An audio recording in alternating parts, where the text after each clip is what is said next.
Paige, Jim Stickley, hey. how are you? I'm good. Good, good. Yeah? What Yeah. have you been up to? Well, yesterday we were off. I went to this really cool place. It's called Out of Africa Wildlife Park, and they have all these African animals there. And you rode this safari bus, and they had, all these different animals. A giraffe comes up. You can feed the giraffe. It just comes up to you.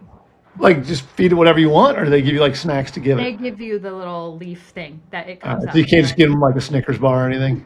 they discourage no Cheez-Its for the giraffe. Yeah, Uh, they have a giant. I see them at the zoo. My wife and I go to the zoo a lot. They have a giant tongue.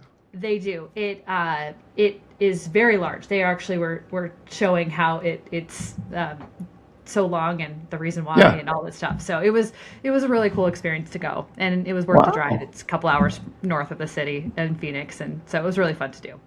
Neat. Very cool. Well, Yeah. I would love to stay on science today, but we're going to talk about a scam going on right now. So this one was reported by the New Jersey police. They made a big announcement about it, but it's happening all over the United States. And this is basically criminals are pivoting a little. So what happens is you get a phone call that's purported to be from your financial institution. It'll actually show their phone number, shocking turn of events, on your phone. You answer it, and they start talking to you, and they tell you, hey, look, we've detected suspicious activity on your account. Now, one of the things that they do to try to make it seem legitimate, which is actually a scary tell that I'll explain more in a minute, they actually tell you, hey, here's some transactions that we see that have been happening, and they read off some that are actually legitimate transactions. So that way it establishes trust. And then they say, now the most recent one we see is for like a TV you just bought for $5,000. And you go, whoa, no, no, no, I didn't buy that. And they go, we didn't think so. So what we need to do is we're going to send a carrier to your home, and they're going to collect your debit card. Get this, someone's going to come to your house and get your debit card. And the person goes, okay, now I'm not sure why they need to. I'm sure they make up some excuse, but they send somebody for security reasons to get your card. So then they get your card, come to your house and get your card. And in a shocking turn of events, they go and start using it to buy all sorts of crap, and it sucks to be you. And you might be going, okay, well, wait a minute. How would they get the transaction data to begin with to be able to tell this person?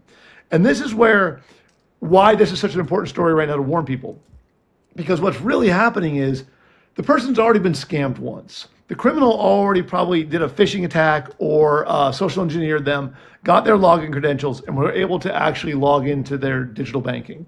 But once the criminal got in, the criminal realized this person's account's not set up to do wires or Zelle or anything to get money out. So they're very limited in the amount of damage they can do. So what they do instead is they pivot and they just call the person back on behalf of the financial institution and say, hey, look, we see that your account's been compromised. Give them the information, and then they just get the debit card. Because once they have the debit card, they can just walk around and start doing their own shopping. They're all good to go. So no harm, no foul. So basically, what happens is the person gets scammed twice.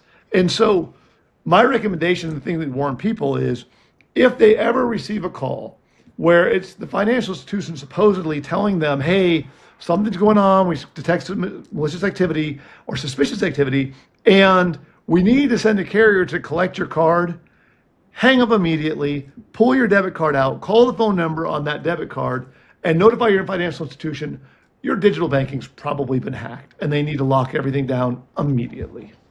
Absolutely. Okay, you're going to get people that are listening to this and they're going to say, this is crazy.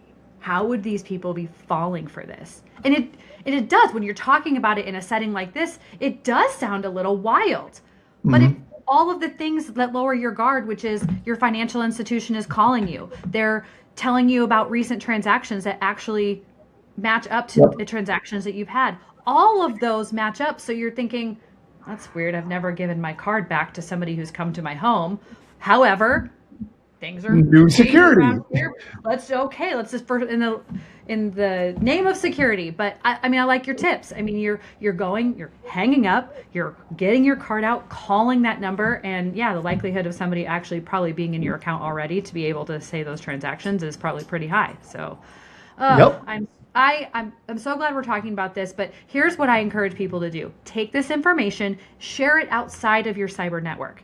These are the people that in these conversations have to happen in order to help people stay safe. Yes. So, All good right. word. Okay. Pin drop. Bye. See you later. Hey everyone, I appreciate you taking the time to watch. If you have any questions, go ahead and just fill them out in the comments. I read every comment that's posted, and I'll be happy to either make a video answering your questions, or I might just message you directly to get you the information you need. Have a great day.